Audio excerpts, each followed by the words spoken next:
Na semana passada, conseguiu assistir o vídeo? Conseguiu? Bom, na semana passada nós falamos sobre aspectos da igreja, né? Diferenças entre a igreja primitiva e a igreja que nós vemos hoje, né? O que nós vemos hoje na igreja? Nós vemos um ritual, nós vemos hoje, né? Tem aquele sacerdote lá que as pessoas encaram ele como se fosse o ungido de Deus, o homem de Deus, né? Elas têm aquela visão, como nós falamos antes, né? O Deus fora, o Deus nele e não em mim. Como se alguém ali dentro tivesse mais ungido, né? E nós entendemos que não, isso não existe alguém mais ungido. Mas existem sim pessoas que elas estão vivendo isso numa intensidade maior. Mas o potencial dela é o mesmo potencial que eu tenho. O nosso potencial qual é? Cristo. Nós temos o potencial de Cristo em nós. Está em nós explorar esse potencial, né? Viver esse potencial. Né? Então, esse entendimento a gente tem que começar a realmente viver. Eu tenho o potencial de Cristo em mim. Então não adianta eu olhar para o que o Pedro está vivendo e pensar, mas é o dom do Pedro. Mas é o dom da Tainá, é o dom do Ney, o dom da Priscila. Não existe isso. O dom vem de Deus. E se vem de Deus, e tudo que é de Deus é meu, então o dom também é para mim. E as pessoas dizem, eu quero ser usado por Deus. Gente, isso é uma coisa muito feia da gente falar. Nós não somos objetos para sermos usados. Entende? Isso nem é bíblico. Nós não somos usados por Deus.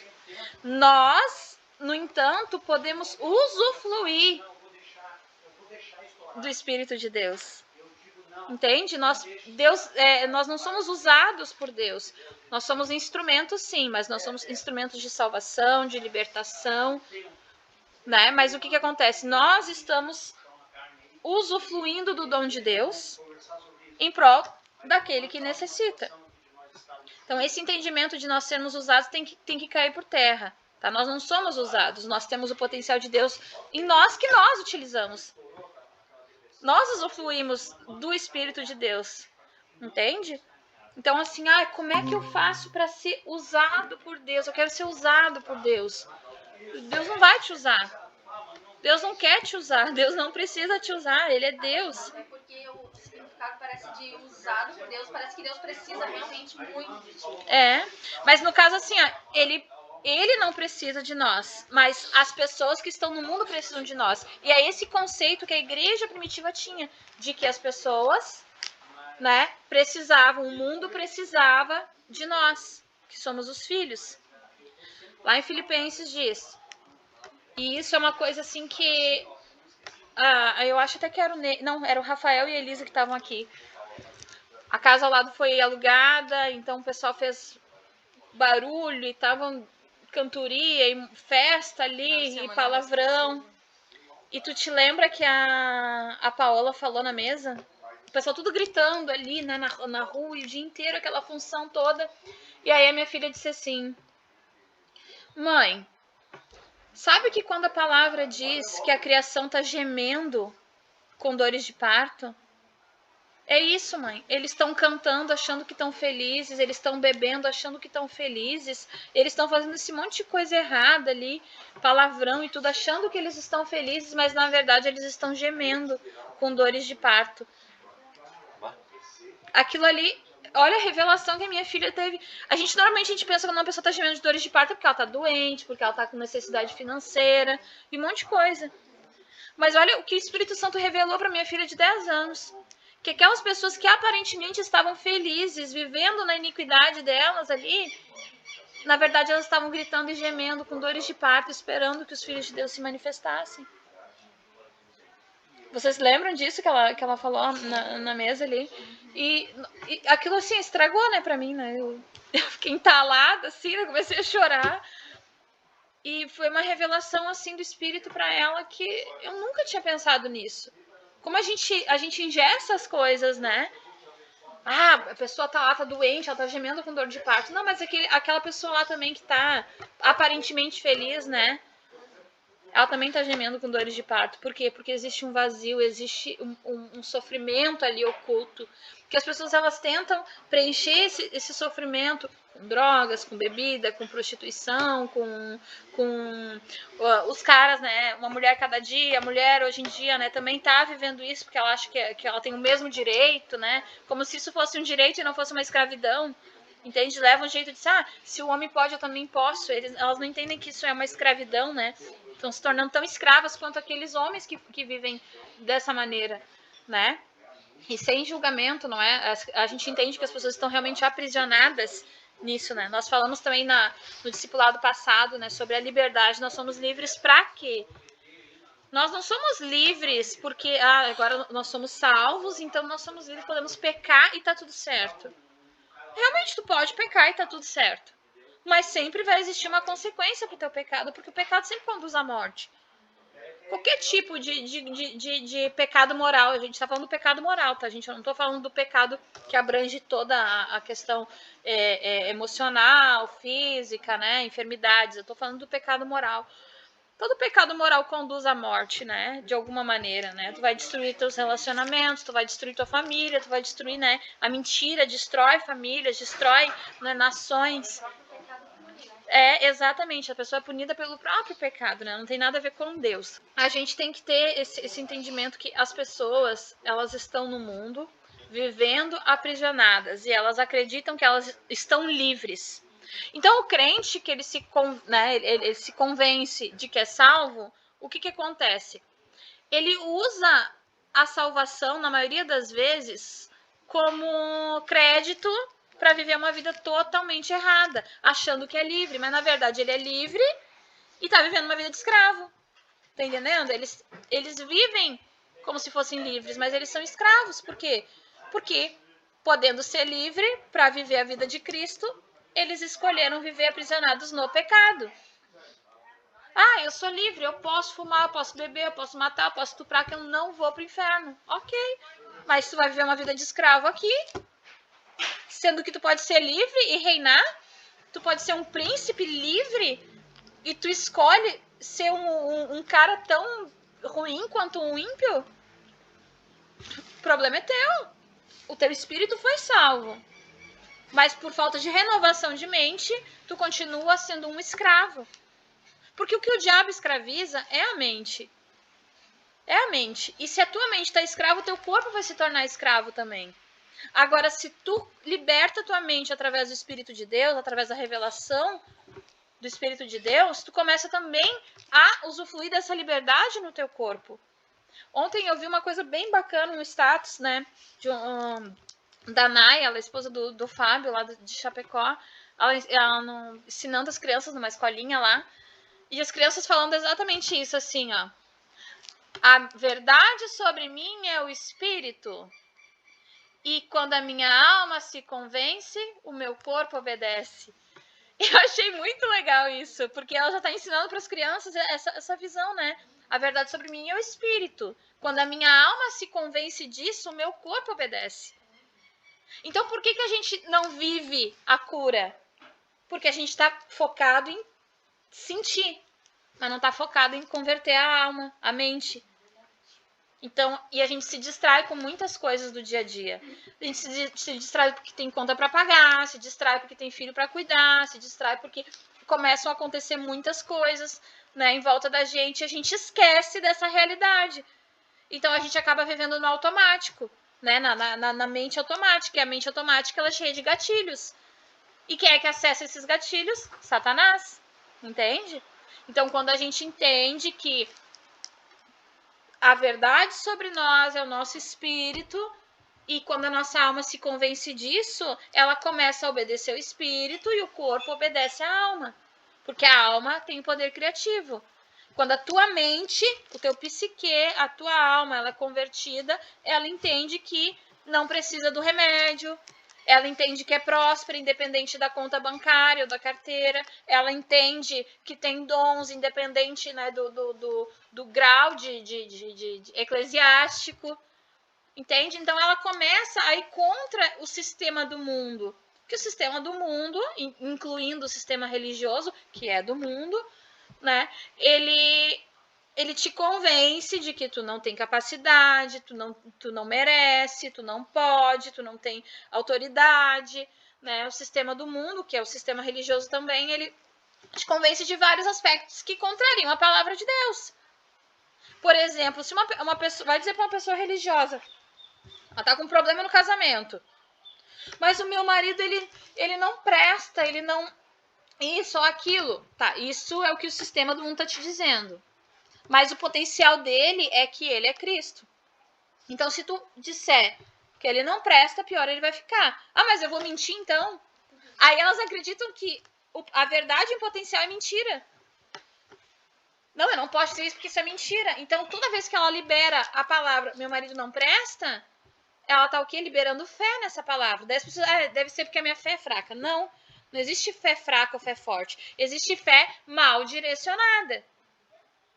Ou seja, se eu aplicar a minha fé no exame médico, não, mas tá aqui, ó, tá comprovado, o exame médico está dizendo que eu tenho tal coisa. Então quer dizer que tu tá depositando fé naquilo que tu tá vendo.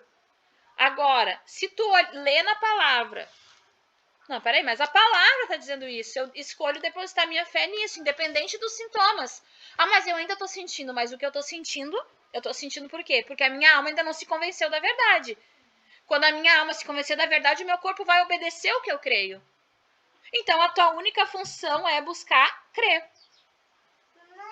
O teu esforço é para crer. E crendo, tu vai manifestar automaticamente. O exemplo que eu te dei da árvore, né? A árvore, ela só precisa da fruta.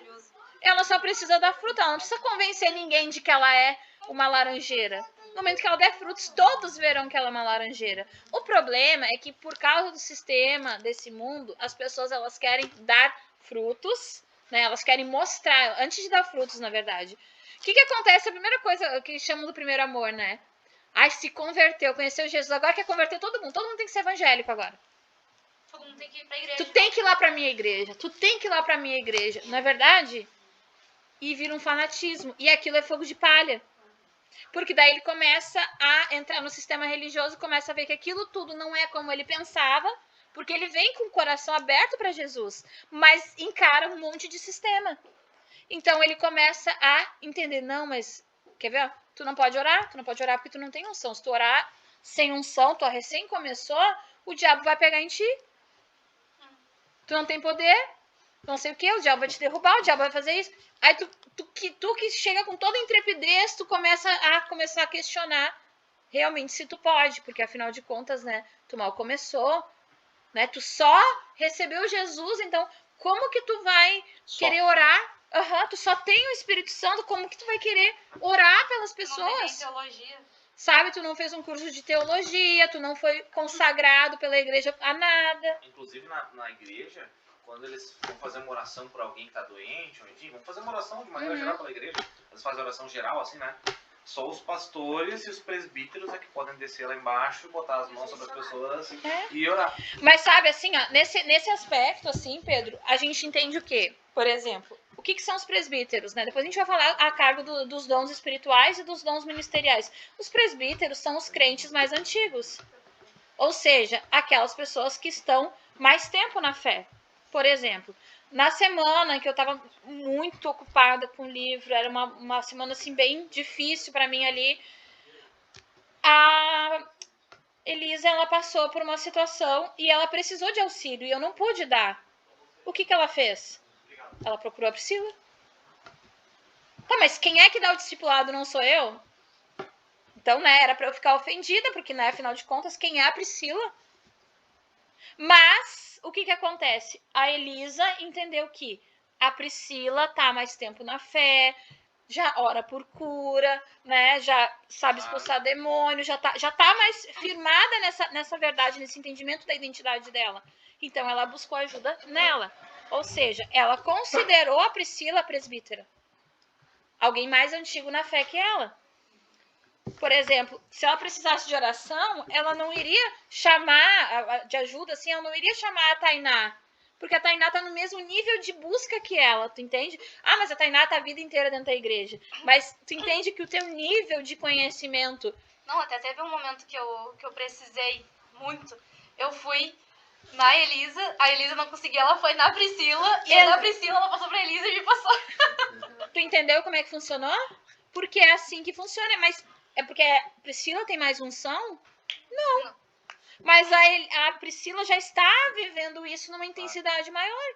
Mas ela não é melhor em nada. Porque daqui a pouco a Elisa vai estar ministrando outras pessoas. Como ela, com pouco que ela está entendendo já, ela já está conseguindo ajudar vocês, Não, né? isso falando dessa situação aqui, entre nós, por exemplo, a gente entende isso perfeitamente. Só que o caso da igreja é que é simplesmente quem está mais tempo ainda no tempo.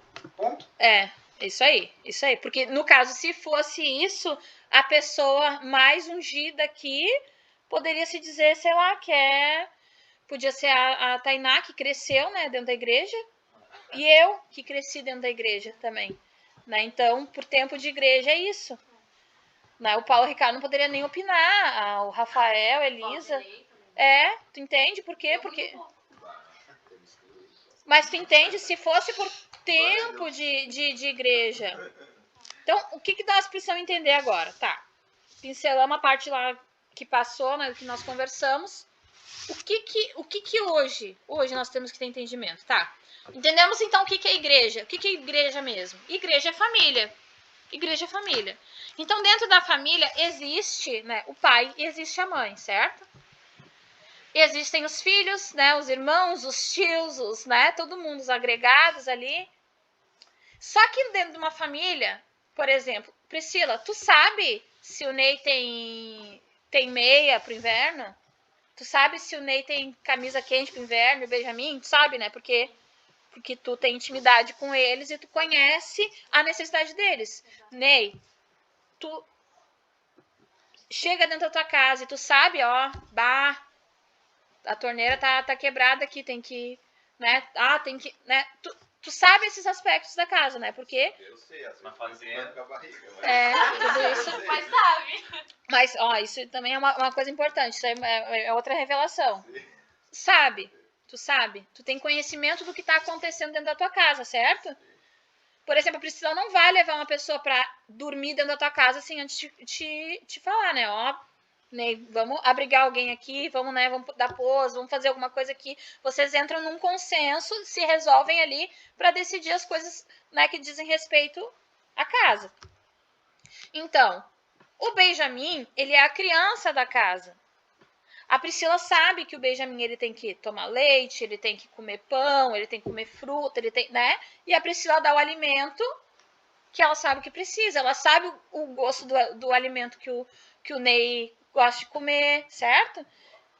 Então, como é que funciona? Olha para vocês entenderem como é que funciona a igreja. A igreja também, ela tem que ser uma família. Ela tem que ser desse jeito. Então, o que acontece? Nós precisamos ter esse vínculo. Não é de se meter na vida um do outro. Não é nada disso. Mas é ter esse vínculo. Bom, eu sei que eu preciso ajudar o Rafael e a Elisa numa determinada área, porque eles estão precisando desse tipo de alimento aqui. Eles precisam focar nisso. A Priscila, o Ney, o Pedro, a Tainá, eles têm necessidades. Então, se eles têm necessidades diferentes, como é que eu vou querer fazer tudo do mesmo jeito para eles? Eu tenho 2 filhas e eu sei que uma gosta assim, outra gosta assado, ou uma precisa disso, outra precisa daquele outro. A Giovana não tá precisando de calçado, quem tá precisando de calçado era a Paola. Então, não faz sentido eu querer dar calçado para a Giovana, porque ela não precisa. Então, veio calçado para a Paola. Entende? Então, a gente sabe as necessidades de cada um. Na igreja, templo, no sistema religioso, como é que é, né? É um orfanato, não é uma família. Por quê? É um monte de criança de várias idades, crianças e adultos de várias idades ali, sabe? Que estão comendo a mesma comida, né? Recebendo o mesmo tipo de alimento. A pessoa que está lá na frente, que se diz o pastor, ele não sabe qual é a necessidade de cada um. Por causa ele dá um exemplo bem bacana, que é da ovelhinha, né? O que o pastor, ele conhece a ovelha? Ele sabe mexer na lã, ali vê, ó, se tem machucado, ele sabe olhar os ouvidinhos para ver se tem, né? Ele coloca o óleo ali no ouvidinho para ver se não tem mosca ali, né, para proteger o ouvidinho, para cuidar da ovelha. Ele sabe esse cuidado. Isso que é um pastor. Então tu vê líderes religiosos, exatamente isso, não tem nome melhor para eles, são líderes religiosos. Então eles querem um rebanho grande, né? E nem sempre o dono do rebanho é quem pastoreia, entendeu? Então o que nós entendemos? Às vezes o lado do banquinho que pastoreia mais do que... Exatamente. Ah, mas o pastor lá, o pastor às vezes tu não consegue nem nunca... Eu frequentei muito tempo uma determinada, né, congregação que eu nunca consegui falar com o pastor. Tu entende? Então o que acontece? Tu não tem aquela intimidade e tu tem que ter aquela intimidade. Então a igreja primitiva, ela tinha isso. Sabe, ela tinha isso. Eu não pude dar auxílio para Elisa, mas a Elisa sabia quem ela podia buscar para pedir auxílio. E tá tudo bem. Se isso acontece dentro da igreja eclesiástica, né, da igreja templo, o que acontece? Como assim? Tá ministrando as minhas ovelhas, ô Priscila? Não é verdade? O que tu tá pensando? Quem te autorizou? Até a pessoa que vai pedir ajuda. Ela não vai pedir ajuda pra ti, por exemplo, o que a igreja prega. Tu tem a mesma fé que eu, tu tem a mesma coisa que eu. Uhum. Tu tem que pedir ajuda pro pastor, porque o pastor é o anjo da igreja. Exatamente. Só ele que pode. Isso daí já é colocado na cabeça dos... Tinha muitas pessoas que vinham até mim e diziam, eu queria que tanto que tu orasse em mim. E eu dizia, eu não posso orar em ti. Uhum. Eu era obrigada a dizer isso. Exatamente. Eu não posso. Daí, sabe o que tu fazia? Nós ia pro estacionamento pra mim orar na pessoa. Porque lá dentro tu não podia, tu não tinha autoridade lá dentro. Agora eu tinha. Tinha, tá no Rio Verde, então. Sim, eu fazia. E eles passavam e Dentro da ficavam igreja. olhando. E eu Podia orar em qualquer lugar, menos na menos dela. casa de Deus. É. Na casa de Deus não podia, só fora. Que Então- literalmente isso também era algo que me deixava chateada, e hoje eu entendo por que eu ficava chateada, porque o que era posto na mente das pessoas que iam na igreja, que a igreja, o templo, é o lugar de hospital, é o lugar que as pessoas doentes vão lá pra sair curadas, só que não saíam curadas. Então, muito boa colocação. Nem os doentes não vão. Muito boa colocação. A gente entende, então, que a igreja é o corpo de Cristo, certo? Então, o corpo de Cristo é doente. Não é verdade? Se a igreja é um hospital para doentes, então, o corpo de Cristo é doente. Isso é uma visão totalmente errada. Vocês conseguem entender quanto isso deturpa a palavra de Deus? É a obra da cruz. É? Se Jesus, né, trouxe para nós a cura, e dentro do templo que era para ele habitar tem enfermidade, a obra da cruz não aconteceu, foi anulada. Quantos vocês estão vendo ali? Quem é que está com nós? Tá a Fernanda, a Flávia, a Luslene entra e sai porque ela não... Sinal, Mas peraí, tem mais alguém aqui. Davi. Fernanda, a Flávia tá 2 vezes aqui. Pra compensar a semana passada, ela tá 2 vezes essa semana. Tá aparecendo 2 vezes aqui. Dá, é porque eu tô no celular e tô no computador. Ah, tá. Eu tô fazendo as coisas aqui. Dupla honra, hein? Tá dupla honra hoje. Tá, então... Deixa eu só fechar aqui. Bom, então assim... A gente entende que aquele templo lá que a gente vê é um orfanato, né? Porque ninguém conhece ninguém sabe, ninguém pode, ninguém isso, ninguém aquilo. Tem um cara lá que manda, que diz que tem que fazer isso e fazer aquilo, que ele ditou é regra e lei, certo? E nós não podemos viver dessa maneira. Por quê? Porque a igreja não nasceu para ser isso. A igreja de Cristo não é doente, não é hospital, não é lugar pra gente doente. Por quê? A verdade sobre mim é o espírito, e meu espírito não é doente. E quando a minha alma se convence disso, ela manifesta isso no meu corpo. Mas quando tu recebe o Espírito de Deus, Deus já não te enxerga mais como doente. Porque o que ele vai olhar para ti é o teu espírito. Deus não está olhando as tuas obras, ele está olhando o teu espírito. E a verdade sobre ti é Cristo, inegavelmente. Então, tu não precisa fazer mais nada para agradar a Deus. Nossa, que heresia, né? Mas tu não faz nada para agradar a Deus, porque o que Jesus fez por ti na cruz agradou a Deus. Deus se agradou de Cristo. E ele enxerga Cristo em ti, e isso já é o suficiente.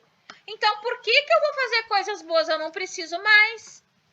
Mas é aí que tá, quando tu deixa o Espírito de Deus se manifestar através de ti, tu não consegue ver um enfermo e não querer ver essa pessoa curada. Tu não consegue ver um faminto e não querer alimentar. Tu não consegue ver uma pessoa vivendo uma vida de escravo e não querer ser a luz na vida daquela pessoa. Tu não consegue ficar indiferente porque existe uma coisa chamada compaixão. Sabe o filme Paixão de Cristo? O que significa paixão, gente? Sofrimento. Paixão é sofrimento. Tu não consegue não sofrer por aquela pessoa, não se compadecer por aquilo que aquela pessoa está passando. Então, qual é a missão da igreja? Primeiro a gente tem que entender o seguinte, as pessoas vivem assim, qual é o meu chamado? Qual é o meu propósito? Meu propósito. Olha o que o templo faz, o que a religião faz. Se tu tá bem distraído tentando te salvar, se tu não tem certeza da tua salvação, tu fica buscando fazer coisas para te salvar. E aí, qual é a frase que a gente sempre escuta dentro da igreja? Templo de salvação individual, hein? Ó, salvação individual. Não vai na igreja, ó. Não tá dando dízimo, ó. Não tá fazendo isso, ó. Tá vivendo em pecado, a salvação individual. Colocando um peso, eles aprendem desse jeito e passam desse jeito, colocando um peso. Ou seja, ó, tá fazendo isso e aquilo, tem que dar a tua salvação. Gente, a palavra de Deus diz que nós precisamos operar a nossa salvação. Não é conquistar a nossa salvação, adquirir a nossa salvação. Nós precisamos operar a nossa salvação. E o que significa salvação? Sozo. Sozo é suprimento de todas as tuas necessidades. Salvação é em todas as áreas. Qual é o nome de Deus? Quem sabe o nome de Deus? Quando Moisés, né, disse lá para Deus assim, tá, Senhor, eu vou chegar até Faraó e como é que eu vou apresentar? Como é que eu vou dizer? Aí tu chega lá e diz que é o Deus eu sou. Então ele é o eu sou. O que tu precisa? Saúde? Eu sou. O que tu precisa? Prosperidade? Eu sou. O que tu precisa? Saúde emocional? Eu sou. Agora fez todo sentido. Eu sou. Eu sou. Quando os guardas vieram para prender Jesus lá no Getsemane, eles perguntaram, Jesus pergunta assim, ó, quem vocês procuram? E aí, o que não aparece em quase nenhum filme, nada, né? Mas está escrito. Que daí Jesus diz assim para eles. Aí eles disseram, nós procuramos Jesus o Nazareno. Aí ele diz assim, eu sou. E eles caem de joelhos em terra. A terra treme e eles caem. Porque diante da glória de Jesus ali, Jesus teve que esperar eles se recomporem para poder prender ele. Tem noção disso? Nem diante dessa manifestação todas eles conseguiram ali reconhecer. A frase que ele disse é, eu sou. Então vocês precisam entender que se o eu sou está dentro de ti, tu também é. Então quando tu vê o faminto, tu é a resposta para aquela pessoa. O que tu tá precisando? Eu sou. Eu sou a resposta. Por quê? Porque a resposta é dentro de ti. Não existe mais separação entre ti e Cristo. Que Jesus é, eu sou. Jesus é, eu sou. Assim como ele é, eu sou também. Entende, gente? Eu sou a resposta. Não, Jesus chama, Jesus vai te curar. Quando? Quando tu resolver colocar a mão naquela pessoa, daí Jesus vai curar ela. Não, Jesus vai te abençoar financeiramente. Quando tu abençoar aquela pessoa financeiramente, Jesus vai ter abençoado ela. Aí tu não tem mais aquela coisa, eu ajudei o fulano de tal. Tu não, quem ajudou foi Jesus. Eu escrevi o livro lá. Eu não. Quem escreveu foi Jesus. Entende? Então tu tira um peso, um fardo das tuas costas. Porque se aquela pessoa for ingrata contigo, por exemplo, Ela não foi ingrata contigo, ela foi ingrata com Jesus. Entende? É esse entendimento que nós precisamos ter. Gente, se eu tiro um dinheiro da minha conta e oferto em alguém, é meu dinheiro? Se eu entendo que é meu dinheiro, vai me fazer falta. Mas se eu entendo que é Jesus que deu, não me faz falta nenhuma, porque da onde veio esse vai vir muito mais, porque é de Jesus. Então, quando eu entendo que as minhas finanças são de Jesus, quando eu entendo que a minha saúde é de Jesus, quando eu entendo que o meu tempo, o meu dia, o meu domingo é de Jesus. Se o meu tempo, se as horas do meu dia, se o meu domingo é de Jesus, então posso eu negar isso a vocês? Não posso, porque o meu tempo não é meu, é de Jesus. E o tempo de Deus, ele é o haja, ele é o agora, ele é atemporal. Ele não existe um começo, meio e fim. Ele é infinito. Isso é uma coisa que a gente escutava, essa frase assim. Chegava até a me irritar essa frase, sinceramente. O tempo de Deus. Espera o tempo de Deus. O tempo de Deus é o haja. Espera o tempo de Deus. Aí tu ficava sempre esperando. Aí tu tava a vida inteira esperando tudo. Exatamente. Esperando milagre, esperando a cura, esperando. Não chega, né? Exatamente. Nunca chega. O casal que estava ali comigo ali dentro, agora falou, veio perguntar sobre Fala um pouquinho mais alto, só, amor. esse casal que estava aqui atrás. Uhum. Quando vocês começaram aqui a aula, eles vieram de um culto. Eu pensei que eles estavam indo, eles estavam voltando. E ela totalmente enferma. Uma perna mais curta, dor de coluna. Vocês estão entendendo, gente?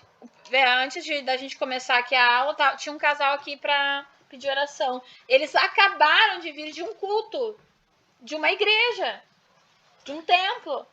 E ela estava com essa convicção na cabeça dela que é o tempo de Deus curar ela.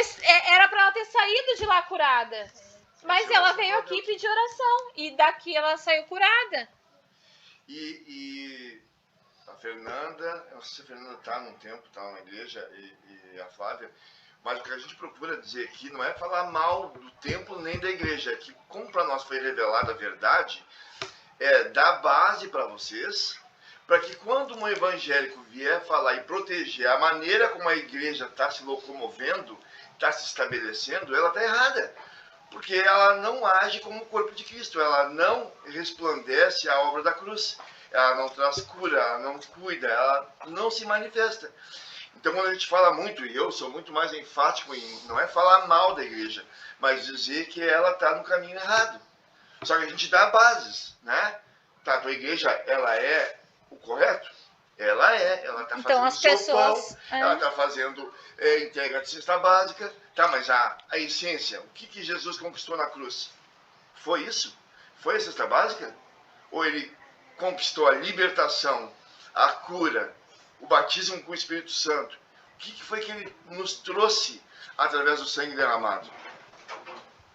A bondade e dar uma cesta básica. Porque se as pessoas... A ação social não precisa de O governo faz. Não, mas, gente, Rotary. mas não é, a gente pode sim fazer. Só que se as pessoas continuam pobres dentro do templo, é porque tem alguma coisa errada com o que eles estão crendo. Não está revelado. Se elas continuam doentes, né, tem uma determinada congregação aí que os pastores ganham o melhor plano de saúde.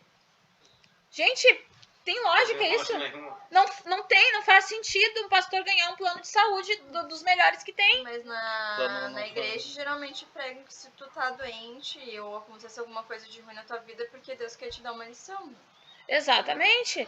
Então tu deveria aprender a lição. Ali pra aprender alguma coisa. Mas então tu deveria aprender a lição, não procura o médico.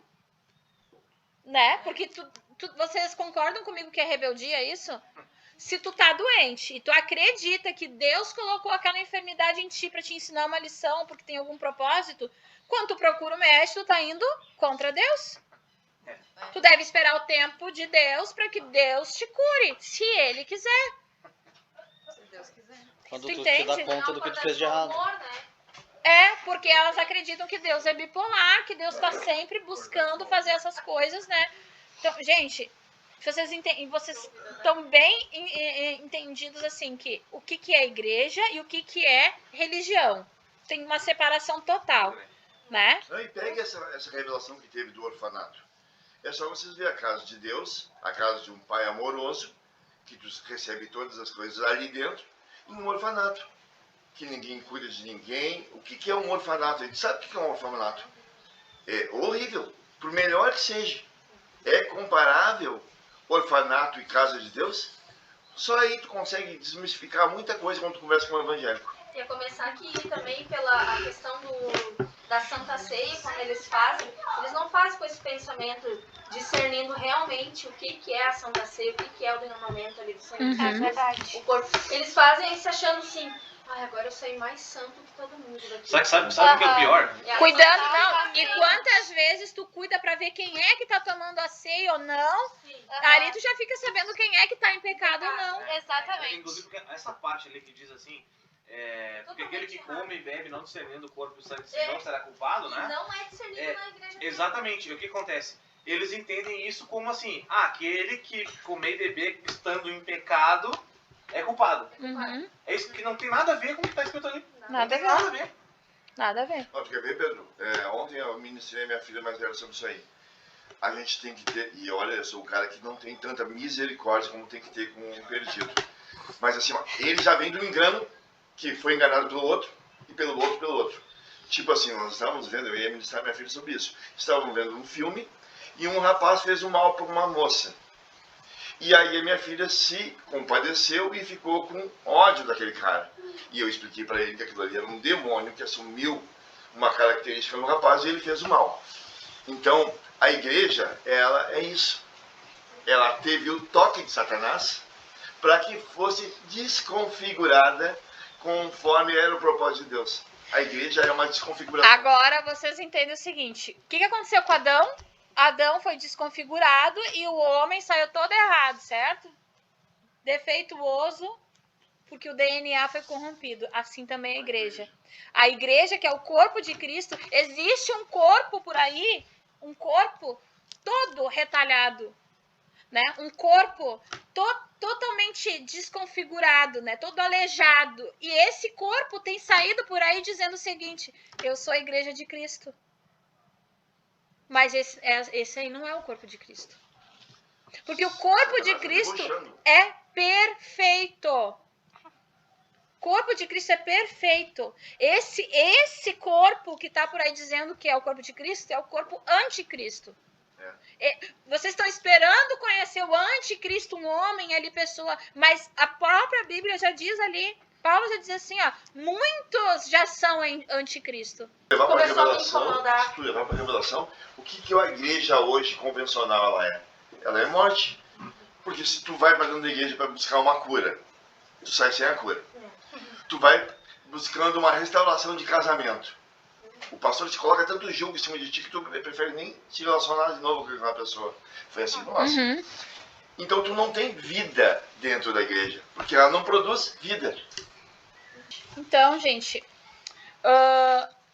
se a gente entende que o templo que a gente enxerga hoje, né, o formato de igreja que a gente enxerga hoje não tem nada a ver com a igreja de Cristo, a gente vai entender também assim, que qual é o chamado, então? Qual é o propósito? As pessoas têm essa coisa, qual é o meu chamado? Qual é o meu propósito, né? E a palavra revela isso, e isso não é um mistério. Deus vai te revelar qual é o teu chamado, qual é o teu propósito.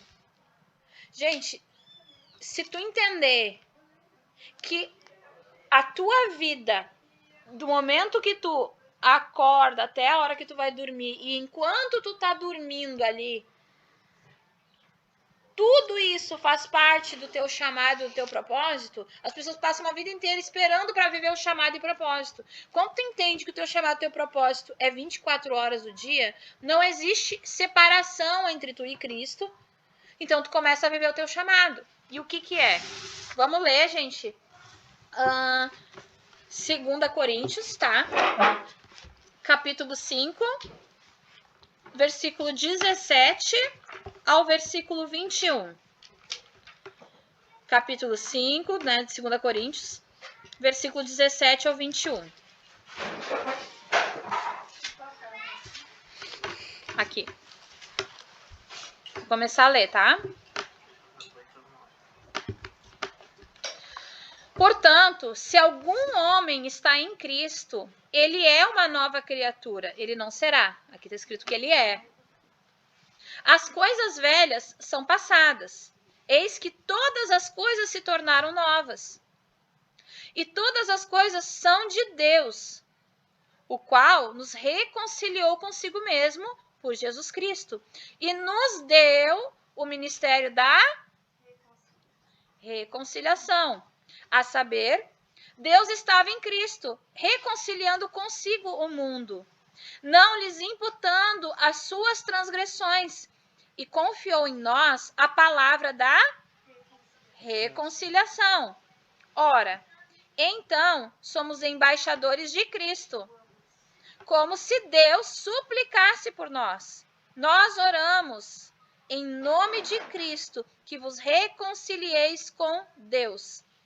Porque aquele que não conheceu o pecado, ele o fez pecado por nós, para que fôssemos feitos justiça de Deus nele. Vou seguir só mais um ali, ó. Então nós, como colaboradores dele, rogamo-vos também para que não recebais a graça de Deus em vão.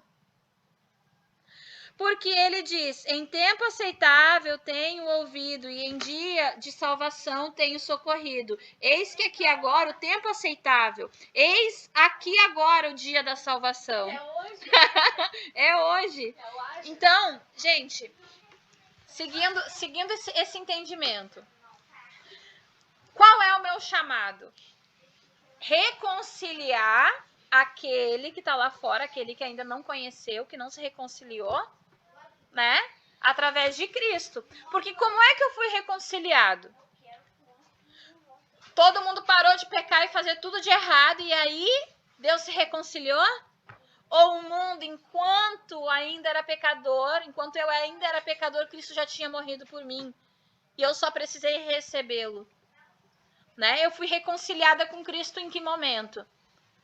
No momento em que eu entendi que ele me amava, que ele me perdoou, que ele foi punido no meu lugar, que tudo que ele sofreu na cruz eu merecia. Não, ele levou a culpa no meu lugar e me beneficiou com a justiça dele. Olha, eu vou ser punido no teu lugar e agora tu vai assumir o meu lugar. Gente, vocês já viram aqueles filmes onde o pobre, né, tem os gêmeos, né? Aí um é pobre, outro é rico. Aí um assume o lugar do outro. Aí o pobre lá, que não tinha educação, não tinha direito à herança nem nada, né? Só porque é igual o outro, vai lá e assume tudo. Enquanto o outro vive a vida de pobreza. E é exatamente assim. Substituição. Ele assumiu o nosso lugar e agora nós assumimos o lugar dele. Mas no momento que aquela pessoa que é igual, ela começa a agir de forma diferente, as pessoas começam a desconfiar que aquela pessoa não é a verdadeira, né? É um usurpador. Quem já viu a novela? A Usurpadora. A Paola Bracho. Paola Bracho. Né? Então, gente, a gente tem que ter essa consciência de que eu tenho liberdade em Cristo para viver a vida de Cristo. Entende? Eu posso viver a vida de Cristo. E quando eu vivo a vida de Cristo, ninguém desconfia que eu não sou Cristo. Entende? Os cristãos, eles começaram a ser chamados de cristãos porque eles se pareciam com Cristo. Não pelas roupas, como a igreja Não prega. pelas roupas. E tem uma revelação muito bonita nisso. Lá em Gênesis. Eu vou ter que encontrar, né? Mas se eu não encontrar, já vou dizendo para vocês. Quando Isaac já tá muito velho, né? Ele tem 2 filhos gêmeos, né? Um é o primogênito, ele nasceu primeiro, né? Então, você sabe que o primogênito ele tem direito, né, a toda a herança, né? Naqueles tempos ali era assim, não era dividido igualmente, um era herdeiro e o outro não. A Flávia disse que o marido dela disse que ela tá numa nova religião. Então, o que acontece? Quando Isaac, lá em Gênesis, então, se alguém encontrar, grita amém. De 90... Não, é de Isaac. Isaac. Ismael, seu filho, parará, e o Senhor apareceu nas planícies. Bom. Isaac abençoa Jacó. Isso. 7. 27? Eu tava no 21 ali. Vamos lá, então tá. Gênesis 27. Qual é o versículo ali? Bom, tá. Vocês sabem ali toda a história. Isaac fala assim pro filho mais velho. Olha, eu quero te abençoar. Então faz o seguinte. Vai lá, caça, faz um guisado pra mim, me serve. E depois que eu comer do guisado que tu me preparou, né, eu vou impor as mãos sobre ti e vou te abençoar, porque eu já tô prestes a morrer. Nessa época, Isaac, ele estava cego, já estava muito, muito velho, e ele já não enxergava mais nada. E ele já sabia que já estava nos dias dele morrer. Então, a mãe de Isaac, ela viu, né? A mãe de Isaac não, a mãe de Jacó e de Saul, ela viu o que aconteceu. E ela chamou Jacó e disse assim, ó. Pega lá pelo de carneiro, coloca nos teus braços, porque um irmão era diferente do outro, totalmente diferente do outro. Um era ruivo, cabeludo, o outro era branco, não tinha pelo no corpo, né? E aí ele foi lá e colocou, né, a roupa, a pele de carneiro, botou uma roupa do Saul para ficar com o cheiro do Saul, né, e os braços peludos. Então a mãe foi lá e preparou a comida, deu para Jacó, e Jacó foi lá e se apresentou como Saul. E olha a revelação, olha o mistério disso.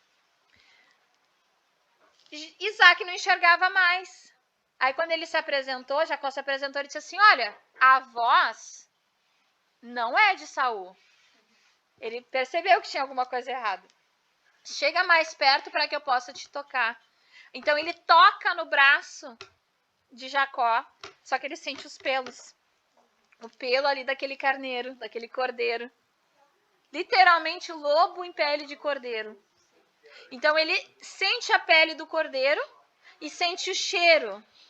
E vocês entendem que lá na antiga aliança, né, logo depois, lá quando tem os mandamentos, enfim, o sacrifício era feito assim. O cordeiro era morto, a pele era dada para o pecador, né? Era queimada aquela oferta e o cheiro subia. O cheiro subia até as narinas de Deus. Então, subia como um cheiro bom, agradável a Deus. Então, aquela pessoa era abençoada, né? Assim foi que aconteceu. Então, Isaac, confundido, cego, porque ele não pôde ver quem era. O que ele fez? Abençoou Jacó. E quando chegou Saul não podia mais ser abençoado. Ele disse, pai, não tem mais nenhuma bênção para mim. Ele disse assim, não, já dei tudo para Jacó. Aí todo mundo fica indignado, né? Jacó, né? Jacó, malfeitor, Jacó mentiroso, enganador. Por que a mãe fez aquilo? Mas vocês não entendem que ali era já uma figura de Cristo. Essa história de Jacó já era uma revelação do que aconteceria. Porque o filho primogênito é Jesus. Nós somos o enganador. Nós somos os mentirosos. Nós é que merecíamos o inferno. Nós é que merecíamos tudo de ruim que aconteceu com Jesus. E muito mais. Entende? E ele nos cedeu o lugar dele. Então, quando hoje nós chegamos até Deus, a palavra diz, dos teus pecados e iniquidades eu não me lembro mais. Ele diz assim, eu preferi não enxergar. A palavra de Deus diz que Deus prefere não enxergar mais. Ele se inibiu de enxergar os nossos pecados e iniquidades. Então, quando nós chegamos com Cristo, ele sente o cheiro de Cristo, ele sente a pelagem de Cristo. Então, tudo o que é de Cristo é derramado em cima de nós. Então, essa é a revelação dessa passagem de Gênesis. Já está ali, já é uma sombra do que era Cristo, do que haveria de acontecer conosco, pela obra da cruz. Então, hoje eu não posso chegar e dizer assim, se eu chegar para dizer assim, eu, Daiane, eu tô fazendo tudo certo. Eu já fiz isso várias vezes, não sei vocês, né? Talvez só eu tenha feito isso. Eu tô fazendo tudo certo, eu tô fazendo tudo o que o Senhor mandou. Aí ele olha assim, não, essa aqui é a Daiane, pensei que era Cristo. Entende? Mas quando eu disse, Senhor, eu sei que eu posso viver isso porque Cristo fez isso. Cristo fez tudo certo, não eu. Ah, agora ela está me apresentando Cristo, então é Cristo. Essa é a maneira que a gente tem de acessar as bênçãos, apresentando Cristo, não é? Agora tem que dar certo, a dívida tem que ser paga, porque eu estou fazendo tudo certo, né? Não tem a ver comigo, Pai, tem a ver com Cristo, com o que Cristo fez. Ele se fez pobre para que através da pobreza dele eu enriquecesse. Por isso a graça dele basta. Exatamente. Porque toda vez que eu tento merecer, eu tento ocupar o lugar do cordeiro. Eu tento ser Jacó, eu não tento ser Esaú. Entende? Então é esse entendimento que tem que ter. Então ele nos deu um ministério. E qual é esse ministério? Reconciliar. Então eu entendo que eu sou Jacó, assumi um posto, um lugar que não era meu, mas recebi as bênçãos todas no lugar. Por que eu acredito, na minha mente doentia, de que aquela pessoa ela não fez por merecer? Então eu não posso ajudar, eu não posso dar. Porque ela é má, porque ela é violenta, porque ela fala mal dos outros, porque ela agride os outros. No que eu sou melhor? Porque se tem a ver comigo, então eu não posso incluir Cristo nisso. Exatamente, mas Deus não pesa a mim, pesa a Cristo. Por que eu tenho que pesar aquela pessoa e não Cristo por ela? Ela pode estar vivendo uma vida de escravo, mas o potencial dela é Cristo. Então eu preciso tratar aquela pessoa digna como Cristo.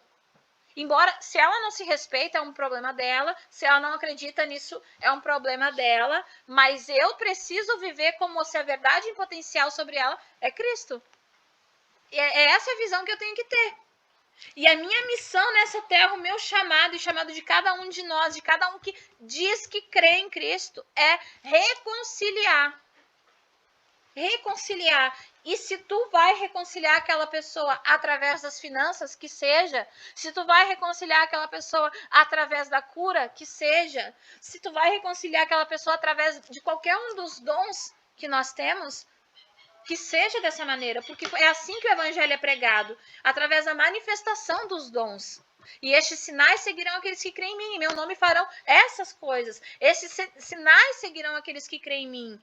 Expulsarão demônios, né? Curarão os enfermos, né? Eles vão ser batizados com o Espírito Santo, falarão novas línguas, né? Através da graça, ou seja, sem merecer vocês receberam, e sem que eles mereçam também vocês deem. Então, o único chamado que nós temos é para reconciliar as pessoas. Ai, mas meu chamado é ser missionário. No momento que tu recebeu Jesus, tu te tornou missionário. A tua missão é essa, reconciliar. Por que eu tenho que viajar lá para a África para pegar o evangelho? Se eu não prego nem para o meu vizinho? Por que eu tenho que ir lá pro Afeganistão para ser morto lá se eu não quero passar vergonha aqui? Porque é vergonha pregar o evangelho. É vergonha tu parar numa fila de um supermercado e ver uma pessoa com uma bengala e oferecer uma oração. É vergonha tu batizar alguém dentro de uma loja. É vergonha. Mas quando tu estava no mundo, não era vergonha fumar em público, não era vergonha encher a cara e fazer fiasco, né? Não é vergonha mentir, não é vergonha pensar mal dos outros, isso não é vergonha. Então, o sistema do mundo e o sistema religioso colocou na nossa cabeça de que vergonha é tu fazer determinadas coisas, mas não é fazer outras. A gente vê, né, pessoas aí de várias congregações passam aí, dão um panfletinho, fazem isso, fazem aquilo e coisa e tal. E tudo bem, mas não é mas é vergonha tu oferecer uma oração. Tu quer que a pessoa vá lá na tua igreja, na tua placa religiosa, que lá o pastor cuida. Tu tem que ser o pastor. Se Deus precisa que tu seja pastor, seja tu pastor. Se Deus precisa que tu seja evangelista, seja tu evangelista. Se Deus precisa que tu seja o apóstolo, seja tu o apóstolo. Porque o que é um apóstolo? Antigamente, né, Jesus usou esse termo apóstolo, por quê? Porque os apóstolos, eles eram usados para quê? eles eram enviados, pessoas, eram embaixadores, né? Paulo diz que nós somos embaixadores, né? Eles iam até um lugar, por exemplo, a Roma enviou apóstolos até Jerusalém, lá, até Israel. E esses apóstolos, eles começaram a implantar o quê? A cultura deles. Roupa típica, crenças, né? Comida, a linguagem, eles levaram para lá. Quando o imperador veio, o reino dele já estava estabelecido, certo? Pega a revelação aí, pega o manto. Pega o manto aí, desenrola. O que acontece? Quando Jesus enviou os 12 apóstolos, ele disse assim, ó, vocês vão para os lugares me precedendo. Depois eu vou passar por lá. Então ele enviou os 12. Os 12 representam o quê? As 12 tribos de Israel. Porque primeiro Cristo veio para os judeus, que o rejeitou. Então depois Cristo enviou 70, que é o quê? As 70 nações. Enviou 70 para preceder os lugares, já mostrando que ele viria para todas as nações, certo? Então ele enviou apóstolos, né? A gente só fala dos 12 apóstolos ali, mas ele também enviou 70 discípulos dele, que também foram para implantar o reino